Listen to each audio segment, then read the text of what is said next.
Bienvenue sur Africa 24 dans cette nouvelle édition du QG News. Voici les titres de l'actualité. L'opposition suspend ses manifestations jusqu'à nouvel ordre au Kenya. Une décision prise en hommage aux victimes décédées après les affrontements de ces derniers jours avec les forces de l'ordre.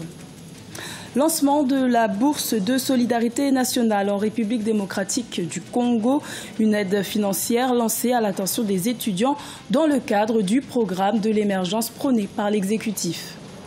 Et à la rencontre d'un prodige de la culture au Zimbabwe, Johnson Zuzi est un jeune artiste autodidacte qui ambitionne de lutter contre la dégradation de l'environnement à travers des sculptures.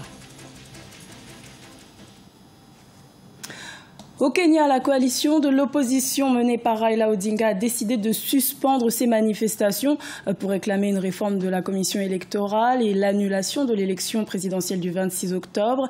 La décision a été prise le 17 octobre pour honorer la mémoire des 3 personnes qui ont perdu la vie dans les rassemblements de ces derniers jours. Ashley Duprat.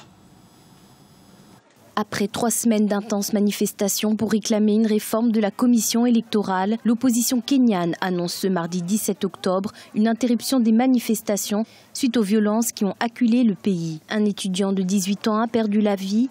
Lundi 16 octobre, à Kisumu, dans l'ouest du pays, à Bondo, 2 manifestants ont essuyé des tirs mortels. Le parti de Raila Odinga organise une marche vendredi 20 octobre, une trêve pour honorer la mémoire des victimes. En hommage aux victimes innocentes de l'État, nos manifestations resteront suspendues. Vendredi, nous honorerons la mémoire de ces victimes comme héros de la lutte pour la justice électorale. Depuis l'annonce du retrait de Raila Odinga à la course présidentielle mardi 10 octobre, l'opposition avait appelé ses partisans à manifester quotidiennement, après que le gouvernement ait décidé de les interdire dans le centre d'affaires de Nairobi, Mombasa et Kisumu. Des manifestations parfois réprimées de façon violente par les autorités. Il y a un projet d'amendement du code électoral qui limiterait la capacité de la Cour suprême à prononcer la nullité du scrutin en cas de non-respect des procédures. On est au point où on appellerait ça de la dictature. On n'est plus dans le système démocratique. On a tous peur que ça se passe mal. On attend en fait que ce soit des élections qui ne sont pas truquées. Avant tout, qu'on attend que le gouvernement ne tue pas les gens. À moins de 10 jours des nouvelles élections présidentielles, le climat politique est particulièrement tendu au Kenya. Aucun compromis n'a été trouvé entre le gouvernement et l'opposition. Pour Raila Odinga, son retrait impliquerait l'annulation du scrutin et l'organisation d'un tout nouveau processus électoral. Une résolution inacceptable pour le gouvernement. Également dans l'actualité, Duduzane Zuma, le fils du président sud-africain, pourrait bientôt se retrouver devant la justice. Le groupe de défense des droits de l'homme, AfriForum, a annoncé le 17 octobre qu'il poursuivrait le fils du président accusé d'homicide. Les faits remontent à 2014. Il avait percuté une mini-fourgonnette avec sa voiture de sport à Johannesburg, faisant une victime et 2 blessés graves. La justice avait décidé de ne pas le poursuivre, mais l'affaire pourrait être relancée car aujourd'hui de nouveaux éléments ont été ajoutés à l'enquête. Une bourse de solidarité nationale, c'est ce que le gouvernement de la République démocratique du Congo a mis en place le 12 octobre. Un dispositif pour encourager la jeunesse congolaise à embrasser les filières les moins prisées. Et cette aide financière s'adressera aux familles les plus démunies. Reportage de notre correspondant Jacques Amboka, commenté par Thierry Ndassa. Stimuler les étudiants à embrasser les filières désertées dans les universités et instituts supérieurs, c'est l'objectif poursuivi par le gouvernement congolais. À ce propos, le ministère de l'Enseignement supérieur et universitaire a institué une bourse dénommée Bourse de solidarité nationale. Celle-ci prendra en charge les frais académiques des étudiants sélectionnés à l'issue d'un concours national. Les candidats issus des familles démunies et désireux d'embrasser les filières telles que les mathématiques, la physique et la géographie sont concernés. Les élèves qui ont fait les humanités mais qui n'ont pas assez de moyens pour aller à l'université, mais qui chôment, pendant qu'il y a des places qui chôment aussi dans certaines filières. Voilà pourquoi j'ai préféré instaurer cette bourse qui va permettre aux bénéficiaires d'étudier pendant tous les cycles, graduat, licence, jusqu'à la fin, sans payer des frais académiques. Le manque d'engouement enregistrés dans certaines filières affectent considérablement la philosophie pédagogique de l'institution universitaire où se dégage le constat d'une carence non seulement d'étudiants mais aussi des enseignants dans certaines spécialités. Les jeunes qui terminent leur cycle secondaire embrassent de moins en moins des études à ces offres de formation.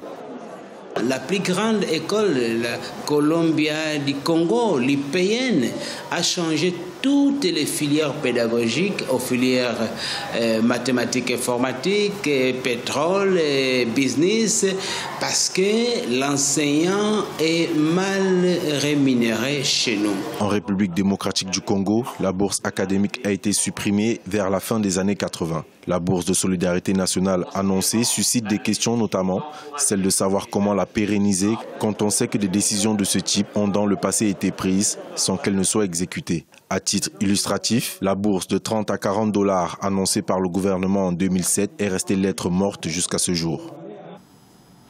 Au Zimbabwe, un artiste trouve l'inspiration au travers des objets qu'il trouve dans les décharges publiques. Il s'agit de Johnson Suzy, un artiste autodidacte qui ambitionne de lutter contre la dégradation de l'environnement grâce à son travail de recyclage. Aïssatou Diamanka-Besland. Au Zimbabwe, l'art de la récupération est devenu une passion pour Johnson Suzy. Chaque jour, il traverse les décharges d'Harare à la recherche d'un objet inspirant. Je suis un artiste visuel. Je travaille avec des déchets que je recycle pour créer différentes œuvres d'art. L'idée est de transmettre des messages en utilisant des déchets que je collecte dans les décharges ou dans les rues. Il est l'un des artistes les plus populaires de son pays. Il a remporté plusieurs prix, dont le prix national du mérite du Zimbabwe. Son travail a été exposé à travers tout le pays et même à l'étranger. Ses sculptures coûtent entre 100 et 500 $. En tant qu'artiste, je fixe les prix de mon travail, mais les galeries rajoutent une commission pour vendre en mon nom. La différence entre mon style d'art visuel et celui des autres est l'originalité et la créativité. Contrairement à l'art décoratif, mon travail d'art est intemporel, unique et rare. C'est ce qui détermine le prix. Johnson Suzy fait également partie d'un réseau d'artistes africains qui œuvrent pour la lutte contre la pollution. Il milite ainsi pour la préservation de l'environnement à travers le recyclage dans la sculpture.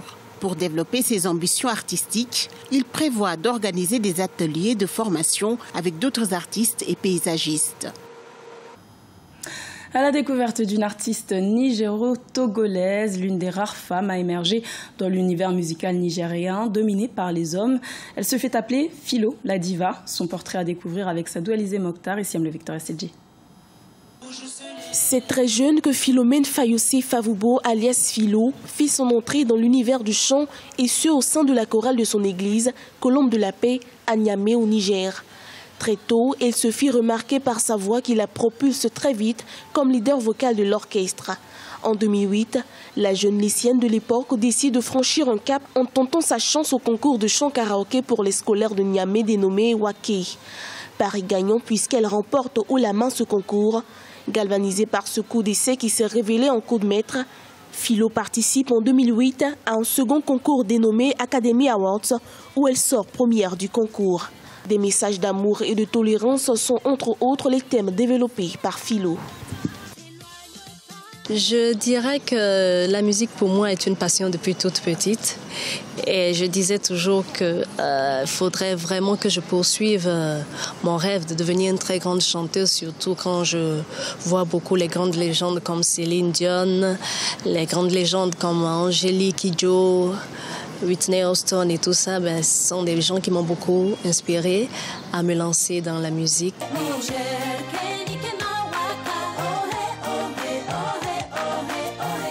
Depuis près de 10 ans, Philo fait parler d'elle dans le monde artistique nigérien. À son actif, un album de 11 titres. Elle espère conquérir le marché avec la création de son concept propre, en mélange de musique du terroir et de world music aux langues locales. Philo est une artiste, c'est vrai, qui a énormément de talent, qui a une voix superbe. Mais je pense que le talent n'est rien s'il n'y a pas déjà un très fort engagement de l'artiste pour réussir dans sa carrière. Et je pense que c'est à ce niveau qu'elle est assez surprenante, qu'elle est assez bluffante.